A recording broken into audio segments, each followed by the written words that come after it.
Hello, can you hear me okay? Hello, yes. Can you hear me? Yes, I can hear you perfectly. All right.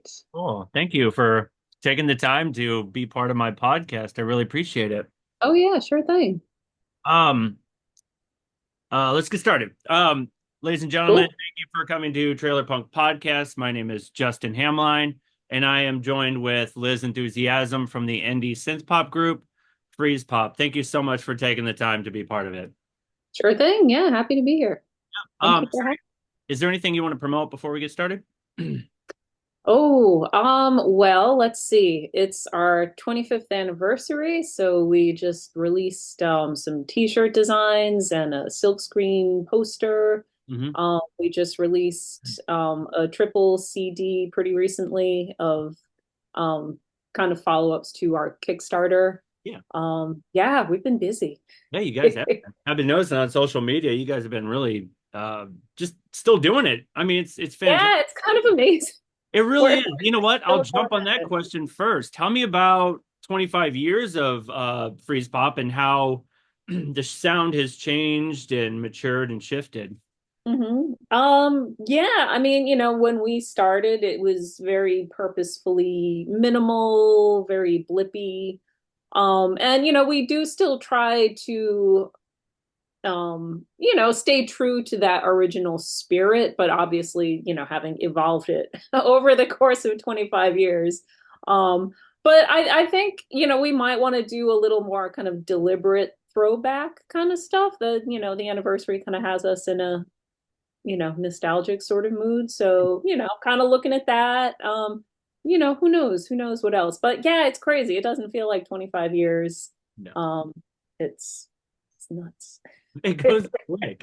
And there's a lot of groups that I've talked to. I think some of them you've probably toured with, like Femme Fatality and Hyper Bubble and Oh yeah. other groups, and they're coming up on their over 20 years of doing the same thing. And it's just like, it's so cool to see you guys are still just cranking it out and just doing the indie thing. Like a lot of bands can uh, quickly fall to the wayside. And yet you guys are still, you know, creating and, generating music and still doing what you guys love to do the most.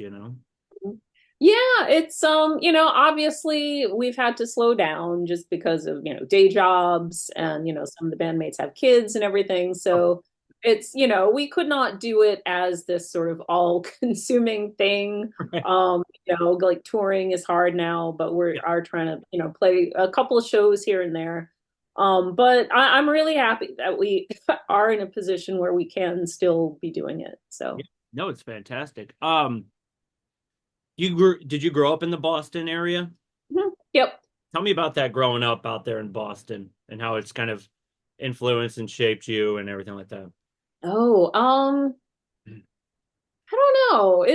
I mean, I guess initially just the music scene was, especially in the 90s when we started, it was very rock oriented. So, anybody who was doing anything electronic, it was like we were like this a little like everybody knew each other. Like, when the Duke had initially called, he and Sean knew each other just Mhm. from, being, the synth guys in their respective bands. So yeah, it was just a very not very electronic oriented scene to begin with. But that's kind of what pushed us to do it was, and I mean just, the larger musical landscape in the 90s was not very synth friendly. So, but we wanted to be doing that. And, since then there have been waves of synth revivals. And I don't know, it's always nice to see when folks are still doing it. And, especially like younger bands and stuff. And yeah, it's great. Yeah. Do you feel like the art scene and the music scene has kind of shaped and, evolved as well in Boston? Like it's kind of there's a little bit more bands kind of branching out to other sounds rather than keeping it just rock or punk orientated. Because I know a lot of, Boston punk bands and stuff like that that I've listened to in the past. And does it feel like it's kind of grown and matured, the Boston art scene? Um, I mean, I don't know. There's not, I would say, a huge crossover between the scenes, but also we like to be on really diverse bills. Like whenever we have the opportunity to book a show ourselves, we try to get, friends involved. So, a lot of times it's just who, our friends are and what bands, or just, kind of reaching out. But yeah, it's like, we'll play with a metal band if they're fun because, I think for us, it's, bands that are fun Yes. and, not necessarily like, oh, I love metal or whatever, but they're really fun and they're really good at what they do. Yeah. So yeah, just kind of trying to keep that energy going. Of course. No, I Yeah. is there any like specific bands where you're like, oh, I love, opening for them or touring with them or headline, whatever? Is there any bands specifically where like, yes, like that really gets you pumped up? Oh, I mean, I don't know. Over the years, we have toured with a couple of bands who we've loved, but it's not really a thing anymore, just in terms Right. of, like touring is not really a sustainable thing for us anymore, No, unfortunately. it's not. It's Which, not an easy. it's kind of a double-edged, like when you're on the road, you're like, ugh, I'm so tired. No. And, obviously as you get older, it gets harder and harder, but I do, reminisce about the good old days and I'm like, oh, I kind of miss it. But Yeah. Of at the same time, I also like, being home and going to bed early. course. No, I get it. Is there any like touring stories that you have, like anything that's embarrassing or surreal? I like to ask a lot of Oh God, so many. I mean, there's the story of us getting arrested going into Canada, which I Yeah, don't know tell if me you. about that. That's in my notes. Tell me about that. Um, so this was, let me see. Was it I 06? don't remember what year it even was. It was pretty early on. I think it was But 2006 that I saw. oh yeah, okay, that makes sense. Yeah, like kind of early on, the band, just kind of like word of mouth, the strategy was if you're playing in Canada and obviously like the shows we're all playing at, it's not like they're really going to pay you enough to, make a work visa worthwhile if you're just crossing the border for one or two shows.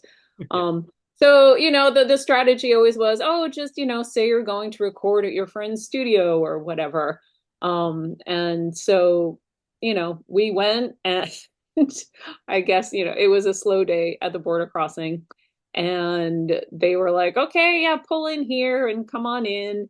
And they searched our car. And we're, super boring, no drugs, no alcohol. We're in the car or anything clandestine or anything no, I get except it. for a bunch of merch. Yes. So CDs and stuff. Um, and the worst part was they would not let us go to the bathroom because I guess they were afraid we were going to flush drugs down the toilet or Oh my something, but we really, gosh. really had to pee. So we're just sitting in this waiting room for, I mean, it was literally hours. We were just sitting there. And it was, I mean, this was even pre-cell phone and there Mhm. were no magazines. And we're just sitting there like, Then they're twiddling your thumbs. Yeah. it Staring at was the so bad. wall. Um, And so, kind of one by one, they sort of called us into this back room, and I was the last one. Oh, And finally, I went up to the counter. I'm like, look, I really, really just have to pee. Like, somebody can go in there with me. Like, I'm dying here. And they're like, oh, come with us. Come back here. There's a bathroom back here. And yeah. it was like this total bait and switch because they brought me into a cell, and I was like, oh. Oh, And they were like, you are under arrest for making a false declaration. And I was like, oh, okay. But they were very nice and polite and Canadian Canadians. about it. I Yeah. think they Sure. were like, nice to me because I spoke a little French. Yeah. And anyway, so it was scary though, because we got to make a phone call to the embassy and they're like, you might be banned from Canada for life. And at that point I was like, that's, if Fine. that's the price I have to pay. Um, but the crazy part was it was the beginning of a 3-day weekend. Oh, So we were, it was like a Friday afternoon And they're like, okay, well, if we don't hear from you, we'll talk to you Tuesday. I was like, wait, what? We're going to be here that entire time? But Oh my luckily, gosh. Yeah. these people were doing their online sleuthing Yeah. and they learned that the club we were playing at, like I said, did not like they had a work visa exemption. So they gathered us all together and were like, never lie to us again. We're like, Right. okay, won't. I'm sorry. Yeah. And so basically, we had to pay import taxes on our CDs, which was like $50. Yeah. And I was like, had it been that easy, we never would have lied to them if they're, Right. Yep. and if we had known that, it was just going to be $50 and we could get in, we'd be like, yeah, okay, sure, no problem. But anyway, now we have a story about getting arrested. Right. So yeah. I had one group of a band on here. I think it was Zomzoms, and they kind of ran into that same situation but they like ripped apart their whole van, was just like looking. I guess they're a band of eccentrics, so they're just like they Uh, have to be on drugs.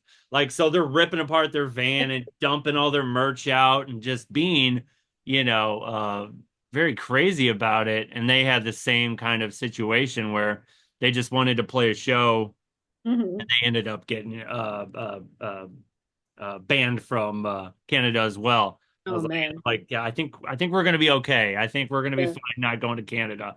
Well, the crazy part is they let us in. Oh, they Like, did. Oh my God. yeah, that was like the craziest part was like, we figured we were going to get turned away after all of Right. that. And they're like, oh, yeah, the club you're playing at, you don't need a work visa, so you're free to enter. And we're like, oh, okay. Wild.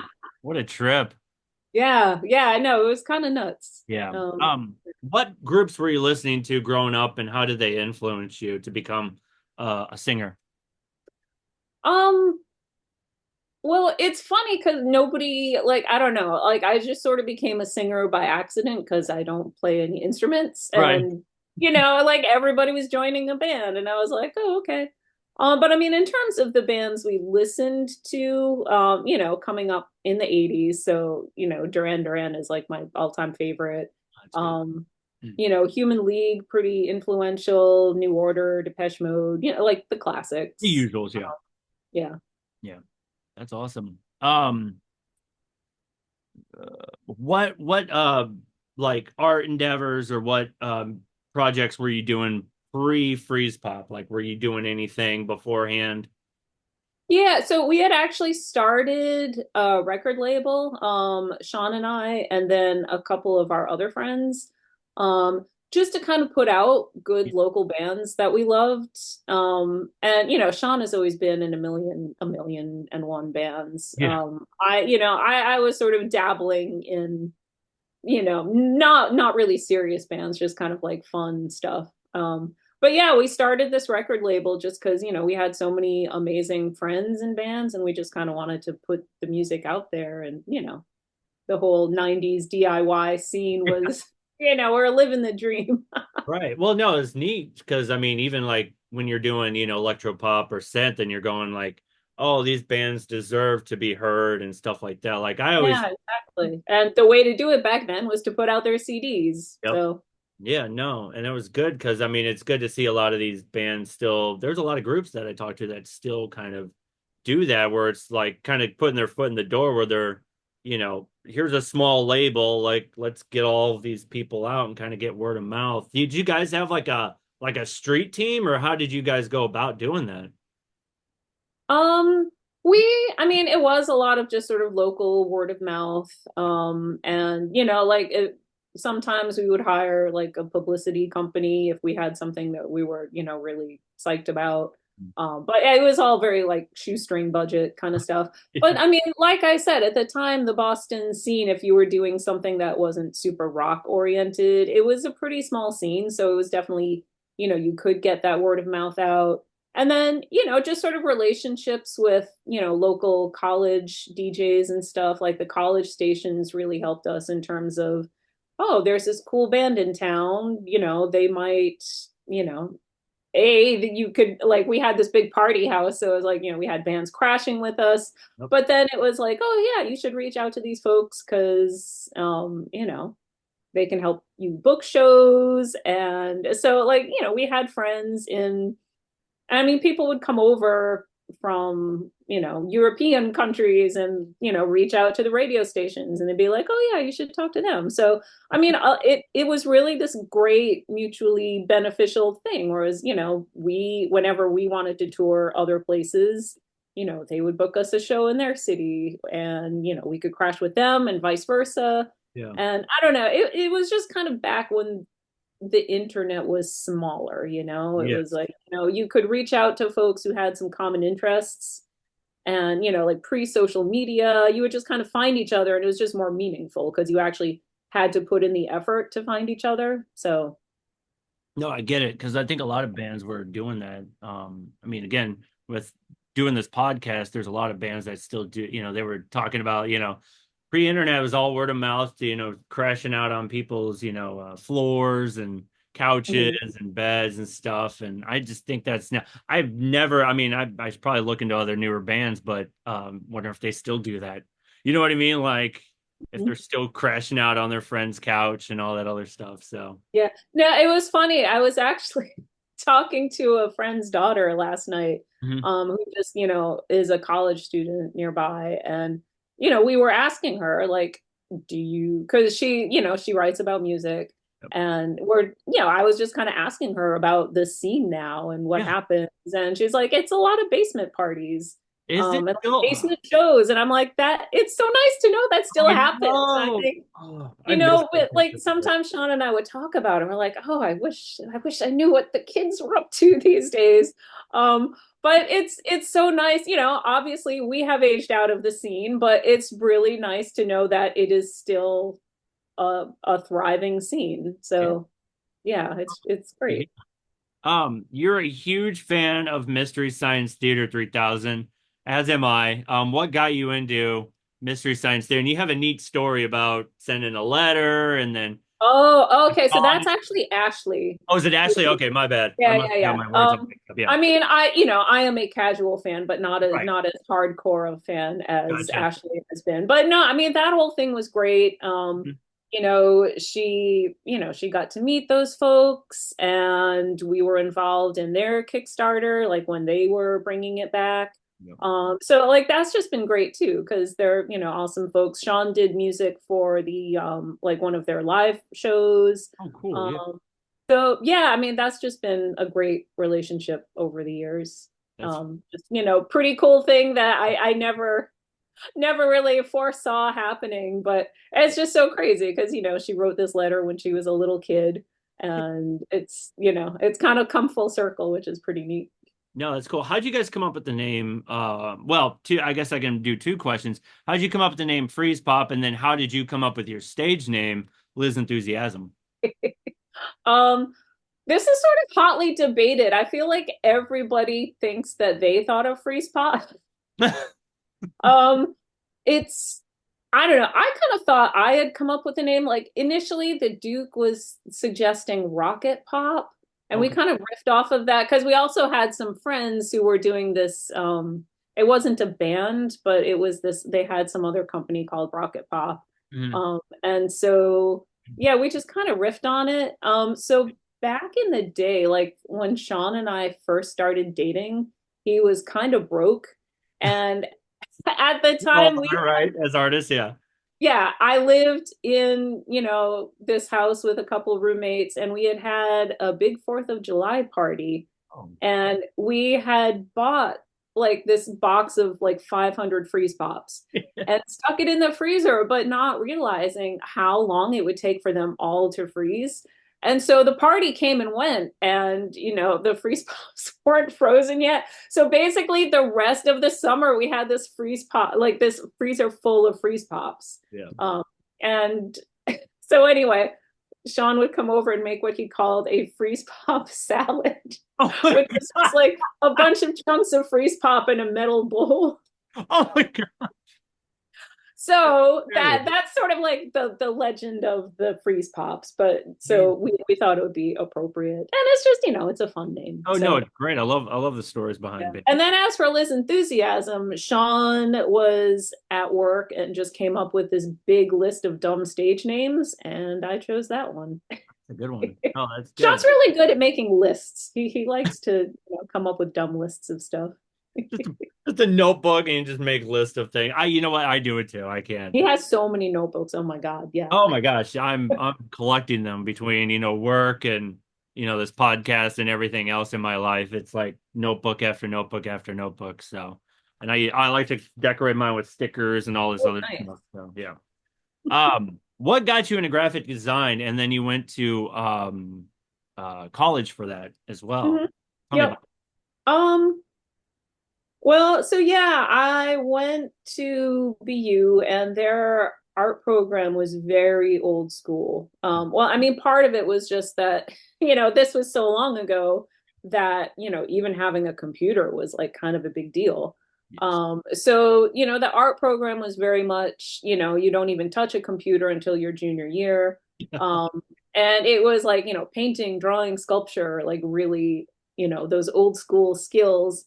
And then, once you declared your major, you could, like actually start taking graphic design classes. And I sort of knew that's what I wanted to do. Just I was like, A, wanted to eventually get a job, and B, like I like the functional aspect. I mean, I do enjoy, you know, fine art, but I also really like functional Yes. art. Which I think, then after doing graphic design for so many years, I sort of, now I'm a kind of like UX UI designer, which is even more functional. So I like that side of, I'm kind of like a right brain, left brain person, kind of equally. Do you still do that? Like, is that your day job kind of thing aside from? Yes. Okay. Yes. Except I just got laid off. So if Oh, anybody needs a oh, UX sorry. designer, hit me up. No, I didn't mean to bring that It's fine. It's fine. up.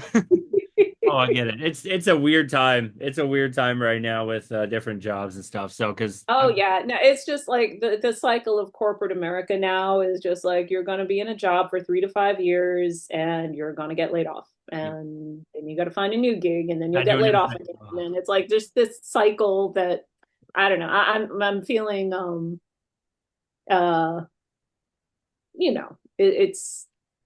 it is what it is. it is what it is. Do you usually with that downtime, do you like kind of take advantage of it and go, okay, I can be artistic and productive and Yeah, whatever. I mean, that is definitely the silver lining here. I'm psyched about just having a little time to reclaim for stuff and, some creative projects, some stuff around the house, some, just all sorts of stuff. Yeah, I like honestly, I'm okay with it and just psyched to, have a little time and, a long list of stuff on my to-do list that I want to get done. So, No, I get that because I do factory work and I'm part of a union. So there's times where it's like factory's down for, a month or so. So it's like, they're retooling or, we're on strike or blah, blah, blah, blah. So for that time, it's like, okay, let's make the list. Here we go. It's like work, make music or work on music or, do this, throughout the house or whatever. So I totally get it. So, um, tell me, you guys had a bunch of songs that ended up on like video games and TV yeah. shows and stuff. Tell me about that process and tell me did it boost up your sort of sales and notoriety and all, tell me about that. Yeah, I mean, it was just the best exposure for us, the video game stuff. Just it was so how it came about was that the Duke worked at Harmonix, Ooh. like the video game developer. And so, they have always been supportive of their employees' bands. And we were in a couple of, like pretty small games, like nothing like super high profile or anything. And then they were working on this thing called Guitar Hero. And, we had no big expectations because, we'd been in little games before and, we would gain some fans from it, but it wasn't, massive exposure or anything. But then Guitar Hero got super huge and then Guitar Hero 2 got even bigger. So, I think it was a combination of just that exposure, but then also the fact that, somebody who was making the music also sort of knew what would be a fun song in the game. Yeah. Kind of that Yeah. combination, Yep. like that worked really well. So, and I mean, it was really challenging and people had to play it again and again and again. And also it was just, kind of an earworm. It So, is. Yeah. all of those things together, um, yeah, I mean, it was just amazing exposure for us. Yeah. And I was, kind of surreal. And yeah, like, again, nothing we ever really foresaw happening, but, yeah. you know, pretty cool. I think a lot of, I was talking about this with someone at work because he's pretty young, and so I was telling him about certain creative processes where it's like the 90s was a lot of um soundtracks for movies that, certain bands would kind of get popular from that, you know, Mhm. uh, the Crow soundtrack, Mortal Kombat, whatever 90s, singles, whatever. And then it was that kind of transitioned into the 2000s, but then it was video games, like Tony Hawk and Guitar Hero, like these. It was kind of a way for certain bands to be able to kind of insert themselves into, again, it's an earworm, and it Right. Yeah. catches people's ear. And yeah, we got in kind of at the exact right time, just because, once those games got so huge, it then kind of became like major labels were onto it and they're like, oh, we're, giving you all of our bands. Right. So it was, I think had we come along a couple years later, just the opportunity would not have been there for us once, the majors started muscling in on it. It became obviously a lot less DIY. Right. Did you get any calls, like certain labels that are like, "Hey, we're interested in you being on, so and so label," or anything like that? Yeah, so we had we did put out one release on it was like a Warner subsidiary. What happened was we had gotten signed to this artist development label called Cordless. Okay. Um so the Duke used to be in this band called Splashdown back in the day, who had gotten just royally screwed over. I mean, it was like kind of the story you hear again and again in the 90s where a major label is interested and then your A&R person leaves the company and your album just gets shelved. Yep. So we always had approached it from a point of like extreme skepticism. Yeah. But Cordless were very much about artist development. It was a licensing deal, which was very important to us Good. because if something went wrong, they didn't own it. That's So that was kind of like our one big, that's that you. Yeah. Yeah. That's a big yeah. deal. Um, Yeah. just, because Cassin's other band had gotten so like, their label just got shelved and they could not release it and it just destroyed all the momentum that they had.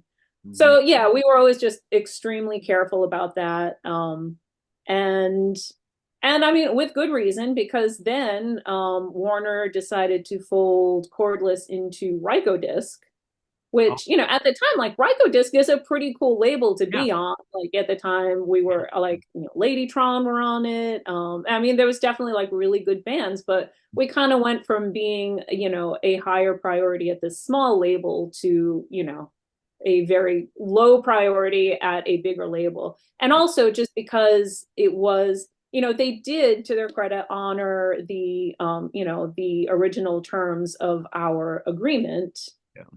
but because it was a licensing deal and it was like a 50-50 split kind of deal, there was really no impetus for them to spend a lot of money promoting us because they're not getting that much money out of it. So they're just kind of I, like, yeah. eh.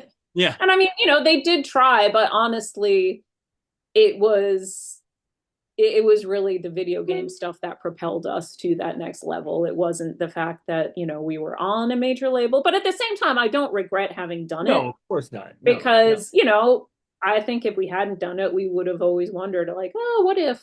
And, we met some great people that way, and it was an experience.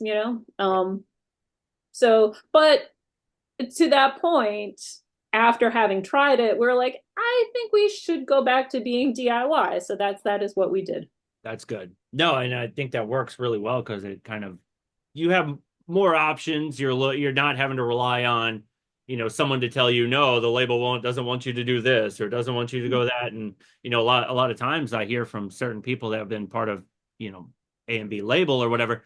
They're like, well, you can't, you know, the label says you can't do this or have this certain logo, whatever it may be, something so Mhm. small and that doesn't make any sense. It's like when they have start having a lot more creative control, I think that tends to be like bogs down on the band and they can't kind of have their own freedom or spread their own wings kind of situation. Yeah, I mean, to their credit, we always did have, final say and creative control and Good. everything.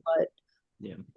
But and then ultimately the other thing was then Warner decided that Right Good Disc should be a singer-songwriter label. So it's just the idea of being at the mercy of like a big corporate entity is like, okay, well, I'll do that for my day job, but I don't need to do the music stuff that way. So No, I get it. Um, what does your songwriting process typically like look like? Do you start with lyrics, melody, or whatever? Um, it really kind of depends. Now Sean is just so prolific, like a lot more prolific than I am. So, I will come up with some lyrics, but a lot of times he comes up with lyrics, uh, and then we'll just kind of go back and forth on it. Excuse me. Oh, you're good. I've been dealing with this sinus thing. I was like before the podcast, I was cleared my sinuses and blowing my. Oh man, it's Oh, been. yeah, no, I've had this cold now for a week and a half, and like I feel better now, but like my throat is still just very like Oh my gosh, yeah. Uh, I completely lost my voice about like a week and a half ago. Um, oh, geez. and I was just like, it was so bad. I'm still a little froggy, but it's No, fine. you're fine. Um, yeah, so yeah, in terms of the songwriting process, it's honestly it's kind of a mystery to me. Just, Sean gets inspired to do a thing and then he goes into the studio and does it. Or, in the case of our Kickstarter, it just took a super long time because he wasn't inspired to do that. And, at the same time he still has a bunch of other bands Yeah. and it's just very like what he is in that mind frame to be doing. So um it's kind of tricky if you're trying to be on any kind of timetable for it, but when the gates are open, they're really open.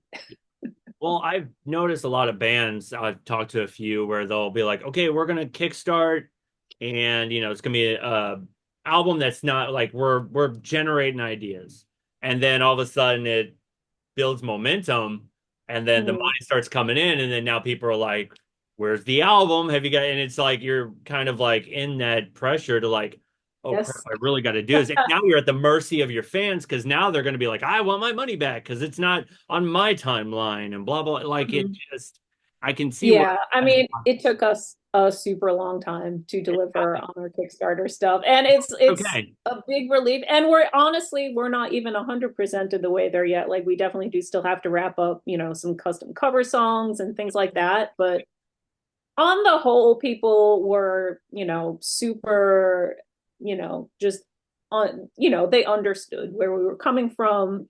No, Just yeah, no, I get it. people were very patient with us and we do appreciate that Well, that's greatly. fantastic. Yeah. Lesson learned though, like if we were to ever do a Kickstarter thing again, we would need to have the album like done. Finished. Yeah. Yeah, I mean, maybe like, just like getting it mastered or just like in that like final home stretch like that. But yeah, like, I think, lesson learned, have it pretty much done before you commit to anything. No, I get it. How do you balance personal experience with creative storytelling like in your music? Uh, I don't know. I mean, the evolution of our lyrics, like initially our lyrics were pretty stupid. Like kind of, Quirky. Let's say novelty, like quirky. It's space quirky. agey, just funny sort Yeah. of. Or like, amusing to me at the time, like songs about robots and all that stuff. But at that time, I didn't think I would still be singing this stuff 25 years later. So, um, so yeah, like now it's kind of a little more, I don't want to say like, oh, it's so deep now or whatever, but No, of just a course, little right. more abstract. Or, I mean, there's definitely still some humor in there, but I think it's coming less from that. It's just a different point of view now, I guess. I get it. No, I totally get it. What is the most like challenging part?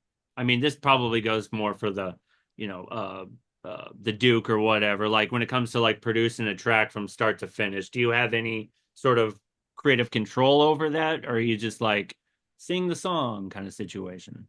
Yeah, I mean, yeah, I kind of let Sean do his thing. Okay. I mean, we have kind of started, I don't want to say jamming, but where the others can contribute ideas as well. Um, but that's not the way my brain works, so I kind of tend to stay out of it unless it's, like something I totally hate or whatever, and then I'm like, I don't know about that. Right. Um, but yeah, like lyrics are kind of my thing. And then just, like my real creative, like what I enjoy about the creative contribution is just sort of the design end of things. So, the packaging and the merch and Okay. Yeah, all of that other associated stuff. that's fine. Are there any like rituals or routines that you follow before getting into like a creative mindset? And this even goes with, graphic design or anything like that. What kind of, do you have any rituals or, No, maybe I should. meditate a little bit? Yeah, like get into a Zen place. No. Yeah, I don't know. Honestly, it seems pretty random to me. It's, when it strikes, it strikes. And Oh, then, okay. Yeah, that's good. Hey, because I was talking with one person, they're like, no, I gotta walk around in the forest and take notes and listen to the sounds of the water and the wind and but I'm like, hey, whatever gets you in that mindset. I might make a good ambient album or something. Yeah, just kind of get a microphone out there, just who were some of your, well, I think who were some of your like most you know what? We already answered that. We already answered the biggest influences. How do you find inspiration when you hit like a creative block? That is a good question. I just kind of put things away for a while and then come back to it. Yeah. Um, Stay yeah, off I your don't know. phone a while kind of thing. That's what I have to do. Like to get away from the technology for a while and try and like, you know, put myself into a creative space or whatever. That's kind of how I so Yeah, yeah, no, that makes sense. Yeah, just kind of like distracting yourself until, you know, and then the idea will come randomly while you're like taking a shower or whatever, and be like, oh yeah. yeah, Why is that's that? the spot I was looking for. I've always had that where it's like either in the shower or at work. I'll get it a lot, and I'm like, I can't even get to a place where I can jot this down or whatever. It's like, Right, right. Yeah, um, like while I'm riding my bike or something, yeah. and yeah.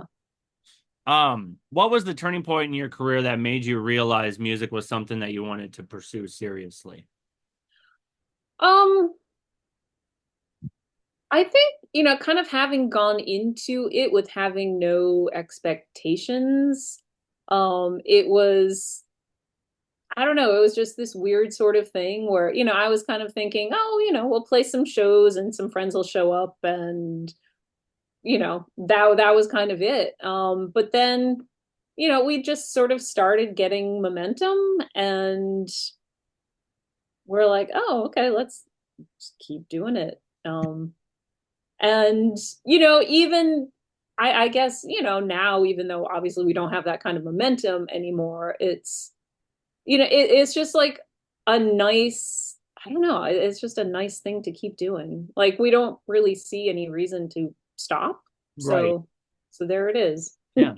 I mean, it's a good like just another thing to kind of have with you where it's like, if you're getting bogged out with this, it's like, you know what? I can finally get into this musical mindset and you have it there and it's like okay, we know that we have these people who are supporting us and there for us. And I mean, Yeah. you guys have a pretty good like fan base where they're like, your music changed my life, keep doing what you're doing. Do you guys have That sort of Yeah, feel? no, I mean it's very I obviously the people who are still with us are, kind of our hardcore fans. It's, Yeah. 25 years later. It's like no, Right.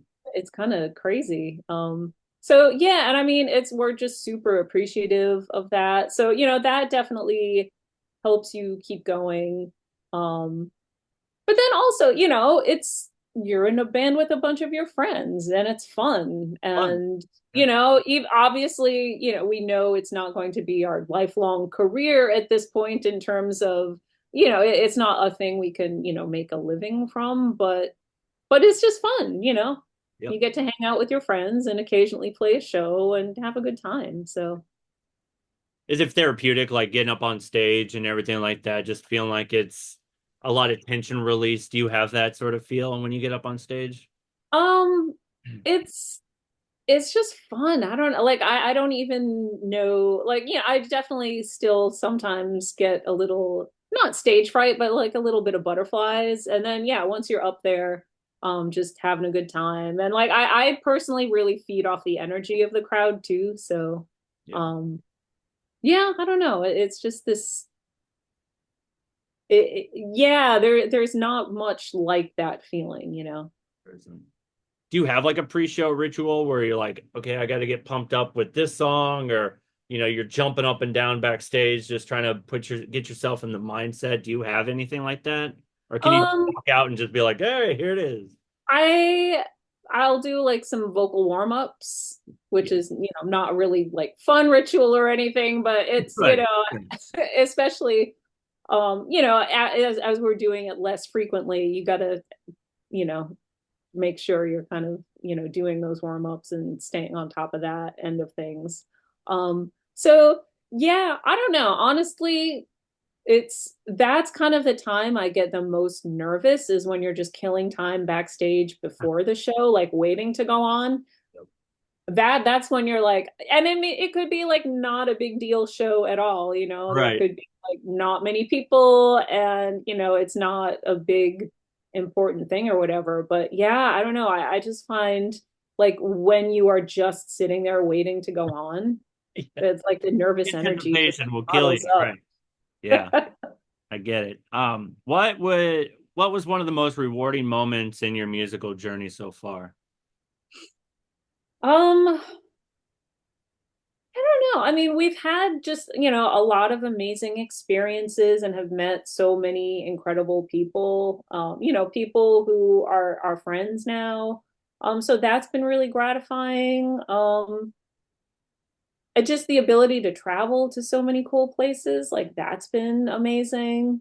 Um, I don't know. I remember pretty early on, we had a show. We were in Sweden. We played in Stockholm Oh back in the yeah. day. Um, and I just had this moment on stage where I was like, this is so surreal. I can't believe this is happening to me. Like, we're around the world and like people are singing along. And I was like, this is just crazy. Mind-boggling moment, especially in like another Yeah, no, it just be struck like, me at the time. And like, you can kind of think of it, in an like objectively, you're like, yeah, that's really crazy. But I don't know, in the moment, I was just like, whoa, this is so weird. It's just surreal. gotta be. And I mean, like I said, I mean, when you can go to, the UK or even Sweden, Stockholm, whatever, and people know your lyrics and they're really getting into it, Yes, it's like, exactly. I was like, this is nuts. are you listening? So, Yeah, I miss, like very early on in our career, we toured Europe a lot more just because, pre the, Guitar Hero stuff happening, not that many people had heard of us here. And Europe was just a lot more synth friendly. it really, And it really is. Yeah. yeah, and so we kind of concentrated on touring there. And also, like I said, we had friends, like internet friends who could book us shows. And, at the time, I was DIYing all of our booking too. And just the difference in trying to book shows, like in America, is just, banging your head against the wall, trying to get any booking agents to write you back or anything. Yep. But I think just the novelty of, trying to book stuff in Europe, people are like, oh, there's an American band who wants to play here. Right. And, like some zine had, like, a zine would write a review, Hmm. and then you write to them and be like, hey, we want to play a show there. And they'd be like, oh yeah, talk to this person, talk to this promoter, talk to this person. And it was so much, I don't know, like it was just easier. It was just so much easier to do stuff there. Like people were so much more open to it.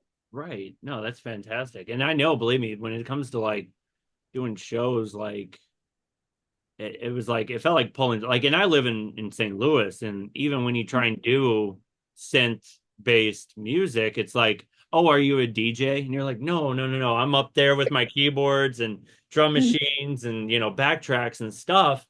And they just could not comprehend, like, at the time it was just like if you weren't a DJ, you were nothing. It didn't matter. So Mm-hmm. it was a weird time. Believe me, I understand. So how do you feel about the current state of the music industry and how it's changing with the streaming services and social media? Do you feel like it's kind of worked in your favor? Um, I mean, I feel fortunate that we got in at the last phase of like bands being able to make money doing what they're doing, because it's just not sustainable now. It's really sad. Just the bands that are able to really make a go of it now are either like trust fund babies, or from like Canada or some other country that actually supports the arts. Hmm. But for it's sad because you think about like all of this talent out there that's just never really going to get heard, as much as they say, now streaming services have, democratized everything. And it's while it's true there isn't that like major label gatekeeper out there, Right. um there is still the gatekeeper of, if you want that exposure, you have to pour a lot of money into it. So Yep. it's just kind of, it's a bummer knowing that I'm sure there are a million amazing bands out there who I will never hear of. And um it's just, yeah, No, it's a bummer. I get it. Yeah, you're big. I mean, from following you guys on social media, you guys are really big with the Bandcamp, and I love Bandcamp, especially Oh, Bandcamp I mean, days for Bandcamp is, oh, yeah. it's heaven sent. And I really Mhm. try and push a lot of artists to go to Bandcamp because it's like they're probably the only ones that really push for a lot of independent artists and will give you a platform, Mhm. and they won't, And I it doesn't, pay you, yeah, they'll pay you. like, it's sustainable. That's the thing. It's like Yeah. a lot of people can put music out there, but it's just not sustainable if you want to make a go of it. And there's still people who can, I mean, having day jobs and stuff, it's still possible to do the music and put it out there, but it's just not, you know, it's just sort of become this practical necessity of just expecting just this sort of like foregone conclusion. It's like, I'm doing this for fun. Yeah. And yeah, Yep. Yep. I get it. What's a piece of advice you'd give to aspiring musicians just starting out? don't expect to make money from it. But the flip side of that is make sure you're having fun. Oh, Like make sure yes. you're doing it because you love it. Make sure you're in a band with people you really like and are gonna be, because if you end up touring with them, you're going to be spending a lot of time with them. And we're really lucky because we've just had really great dynamics in terms of, you know, our friends being in the band. And, even when they come in and out of the band, it's like we're still friends. We still love each other. It's great. Yeah, So absolutely. yeah, that's super important. Just Okay. love what you do, love who you're doing it with. Absolutely. How do you stay connected with your fans, and role do you play in your creative process? I mean, just the social media stuff is kind of our main thing now. And, I do most of our posts, the other folks will kind of dip in and out, but, that's sort of the way we keep in touch with a lot of folks. But, I have to say, after, 25 years of it, you do get to know some of your fans. We played an anniversary show in New York a couple weeks ago, and I was just it was really nice to see so many familiar faces in the crowd. Just, people who have come to our shows over the years. And like, sometimes these people become friends. Other times it's like, oh, wow, I haven't seen you since our last show. Like, our last show in New York was like 5 years ago. So yeah, it's, you get to know these people. It just, even through social media. And then, when you actually get to see them at a show, it's like, oh yeah, you, how are you doing? How And you like, been it was all just these really years? nice. Oh man, that's great. If you could collaborate with any artist, dead or alive, who would it be and why? Uh, I mean, selfishly, I would say Duran Duran just because they're so dreamy. It's okay. No, they're fantastic. I agree. Have you seen them like live? Did you ever have a live? Oh, so many times. Oh, really? Yeah. Is that the one artist that you've seen the most? Um, they're pretty up there. They're definitely pretty up there. And I mean, that's another like it's so great that they're still touring and Yeah. that, I can still see them a lot. So yeah, like that's great. What band did you see that you felt like it was like the most awe-inspiring performance? Oh, that's a good question.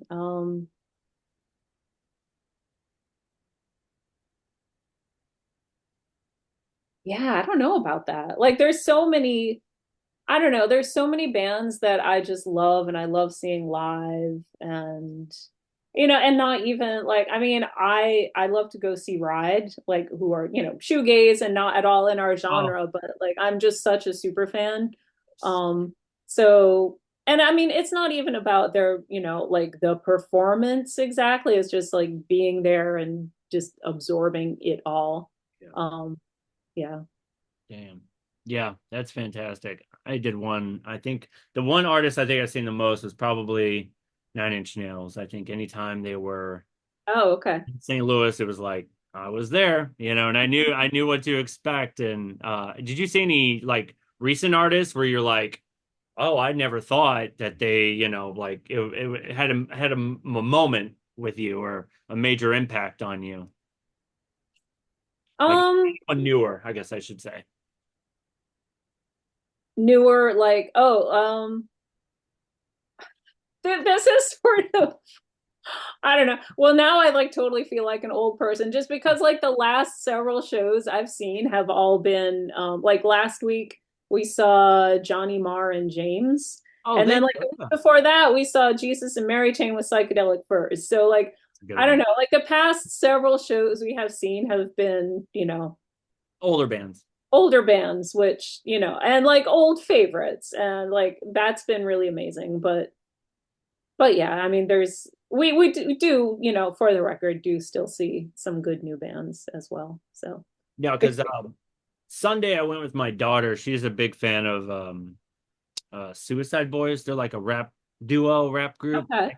We're touring around with other rappers, and I've never been to like a rap concert or anything like that. So it's kind of like, okay, this is a new environment, and it was weird because a lot of the fans were goth people wearing, goth fans that were, fishnets and black and eyeliner, Oh, lipstick. It was just like, wait a minute. And so going in, and then you hear the music and you hear the sounds and you hear the elements, and you're going, okay, now this makes sense. You know what I mean? Like it was weird that I felt out of my element, yet very comfortable being around the people I was around. You know what I mean?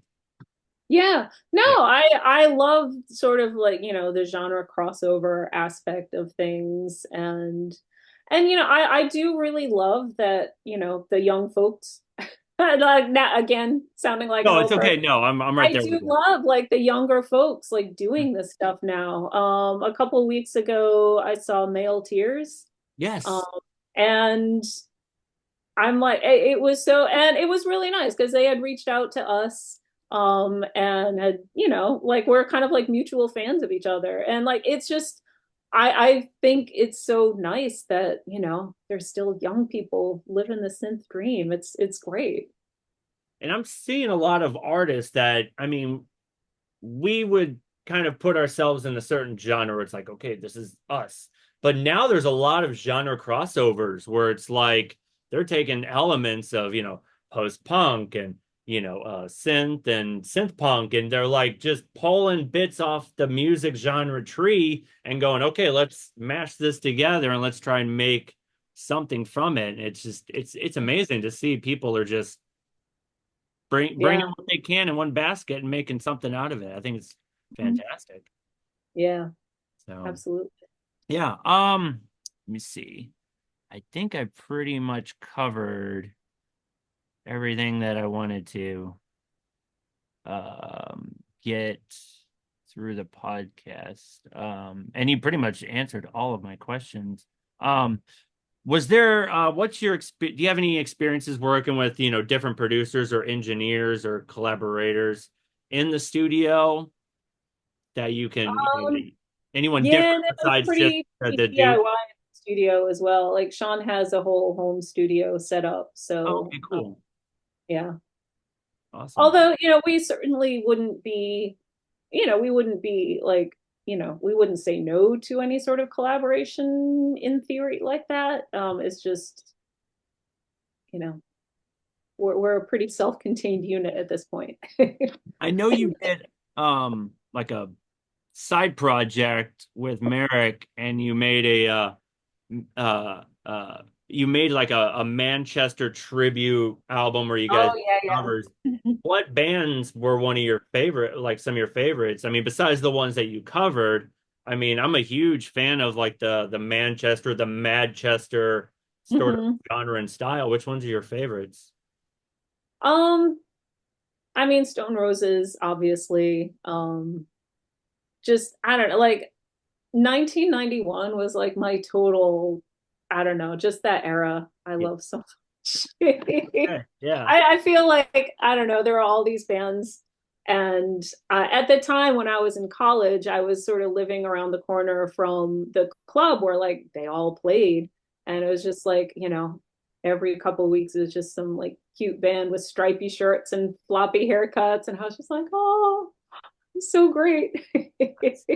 But yeah, like, I got to see In Spiral Carpets, I got to see Ned's Atomic Dustbin, I got to see just like just yeah, it was so great. that's an amazing time, especially seeing. I mean, a lot of the bands when they would come to the States, play small venues and or whatever, and it was a little bit more prevalent. Like you would see a lot of these bands, and it's like I don't get to see that very much. And I'm even going like thinking, do I have enough money to go see Oasis when they come to Chicago? Like, Oh it, God. Yeah, that would be trickier. yeah, that would be wild. But it was one of those like I love Oasis, but I'm like, man, do I really? How long is this tour gonna last, and is it even worth it? Mhm. Yeah, yeah, I don't know. Luckily, I was always just like, a casual fan of theirs and not to the point where I'm like, I would even consider Right. spending that kind of money. So I was not even tempted there, Yeah. which is good. Oh, that's funny. Have you seen like the New Order or anything, anyone, the whole Joy Division uh tribute or whatever that Peter Hook has gone Oh, no, through? I haven't seen them. Definitely have seen Depeche Mode a Oh, number of times. I Um, still haven't yet. I need to see Depeche Mode. But they're always, Chicago or something. They never want to come to St. Louis. Drives me. uh-huh. Oh, yeah. I mean, we've seen the Pet Shop Boys several times. Yeah. Just yeah, we go to, I mean, we're lucky because a lot of those bands do come through, Boston, or, like we will travel to New York if they Well, don't, there you go. a Yeah. band you really want to see, if they, hit New York, we'll go that. We went to the Cruel World Festival earlier this year too, just because that lineup was Yeah. so Yeah. How was nuts. We're that? like, we have to, like, we're not festival people at all, but it was a festival for old people. It was really like, it was just nice walking around and seeing a bunch of people like our age and kind of looking like they would be friends of ours, and just seeing so many insane, like, that lineup was just incredible. Who So, who did you want to see the most? Like you're like, okay, well, now. Duran Duran Oh, obviously, but okay, yeah. Fantastic. Yeah. what else? Oh, like Ministry were doing a lot of their early stuff, which Yes, with was sympathy crazy. and Twitch. Yep. Yep. What else? Jesus and Mary Chain again, but it was weird because they were super good, but it was just strange because it was outdoors and during the day, and there was like palm trees, and it was like the vibe was so strange. Yeah, seeing Um, the videos with Ministry, like they were like right next to a highway, and it was like, palm tree. I think it wasn't there was some road that was like right behind them, I think. it And was so it's like right next to the Rose Bowl. yes. Um, Yeah. but and it also it's on a golf course. Okay, yeah, yeah. It was a strange, I mean, the setting worked in Yeah. terms of just like functionally you could get around, and like there were three stages you could get around from band to Right. band. But the vibe was a little strange for some of the bands. Like once the sun went down, it was a little less weird. But Right. yeah, the bands that were playing during the afternoon, it was a little weird. They've been doing okay with a lot of these like festivals. Like I was kind of keeping my eye on what they were doing in Vegas with was it Sick New World, where it's like they brought all Oh these yeah, like yeah, yeah. new metal and goth and industrial like that. But I was reading online because I like to kind of, I kind of see myself as like a musician through the musician's eyes. And it took that, like, it was like a lot of it was cut short because they only have this small time frame to get on, set up, do like a quick sound check and then play and then, tear down and blah. It was just Yeah, like logistically, these things must be such nightmares. oh, it's got to be a pain. Yeah. So, and it was almost like, I mean, honestly, my biggest problem with the Cruel World Festival was a lot of the bands were just on at the same time as, like you look at the schedule and you try to make your little itinerary, yeah. but it's like, okay, I got to catch, 10 minutes of Heaven 17, but then I have to run over to this stage and see Jesus Mary Chain, but then I have to run over here and see, and it was like, Oh, it was tough decisions. Like when you look at the entire lineup, you're like, oh my God, I want to oh, see all these incredible. Yeah. bands. How do you choose? Right. Yeah, absolutely. Jeez. Yeah, I mean, yeah, that was kind of my biggest issue was just I don't know. I think if I were to do it again, I might just park myself in front of one stage and just catch, everybody's full sets. But I don't know. Yeah, that aspect of it was kind of difficult. No, I get it. And there's a lot of these festivals that are kind of milking the nostalgia of what was. I mean, I'm seeing things with like um when we were young where it's like a lot of the emo bands and stuff that were on Vans Warped Tour. They're talking about bringing back Vans Warped Tour. Oh, Uh, wow. and it's just, I mean, I'm glad to see like all these bands that are like they're still like, seeing like the Faint part of the lineup on, Cool World and all these other ones. I'm like, oh, thank God they're still doing their thing. Like I'm a huge fan of the Faint, and still seeing them on the lineup and Black Audio, which was AFI's side project and everything. I think were they at the Cool World? I don't think they were. I Okay, think the I know Faint they were. I were. think they're at one I of think the them. Faint were one of the bands I just didn't get to catch Yeah, because I was, off at one of the other stages. right.